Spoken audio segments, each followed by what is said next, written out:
Hello, aujourd'hui je vais vous parler, donc toujours en lien avec des ateliers qui ont lieu le 16 février, à partir du 16, 4 ateliers en ligne sur la libération émotionnelle. Je vais vous parler des marqueurs émotionnels. On s'en rend pas compte finalement, mais nos 5 sens, ils sont toujours en éveil, d'accord. Donc on peut avoir des souvenirs qui sont par exemple une Madeleine de Proust, donc il vous dit dans son livre que l'auteur de la Madeleine le replonge dans son enfance. Pour moi, c'est le café de ma grand-mère en fait. Ça me ramène vraiment dans mon enfance quand je le sentais avant mon réveil. Mais à l'inverse, on a aussi des marqueurs émotionnels qui sont négatifs. Par exemple, vas-y, elle, dès que je la vois, ma collègue Brigitte, je suis hors de moi. Pourquoi? Parce qu'à un moment donné, elle a dû dire un mot. Peut-être que ce jour-là, quand je me suis disputée avec elle, il y avait une odeur particulière. Il y avait un ton rose, elle était habillée ton rose par exemple, etc. C'est-à-dire que dans la vie de tous les jours, ensuite, quand moi je vais sentir cette odeur, parce que son parfum, quand je me suis disputée avec elle, je vais de nouveau être énervée. Alors que finalement, on s'est disputé, c'est terminé, on n'en parle plus.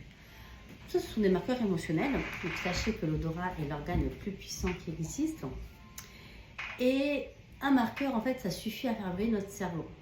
Donc ça, on le voit aussi chez les pervers narcissiques, chez les psychopathes, etc. Un mot, par exemple, un mot ou une odeur, ça peut juste ça en fait, hors contexte, mais qui les ramène à un événement passé et faire péter un plomb.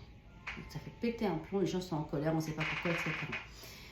Et donc, si vous voulez, quand on va travailler en fait dans les ateliers de libération émotionnelle, c'est mes notes qui sont en train de voler.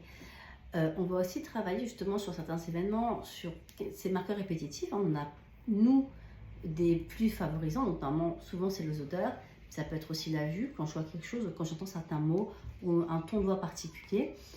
On va travailler là-dessus de façon à ce que ce soit décorer des événements et que finalement, comment se créer des souvenirs heureux, on va apprendre ça, et comment aussi, quand on se rend compte qu'il y a quelque chose qui nous fait péter un plomb, comment s'en détacher, surtout si c'est passé et caduc, on n'a pas besoin de se mettre en colère pour le parfum de Martine en 2016, quoi. Donc les ateliers commencent le 16, je vous invite vraiment à vous inscrire. Vous avez toutes les informations dans ma bio, je vous remets le lien ici. Donc c'est 4 ateliers en ligne, les replis seront disponibles et bien sûr vous aurez ensuite une petite série de PDF rituels, exercices à votre disposition. Voilà, ciao!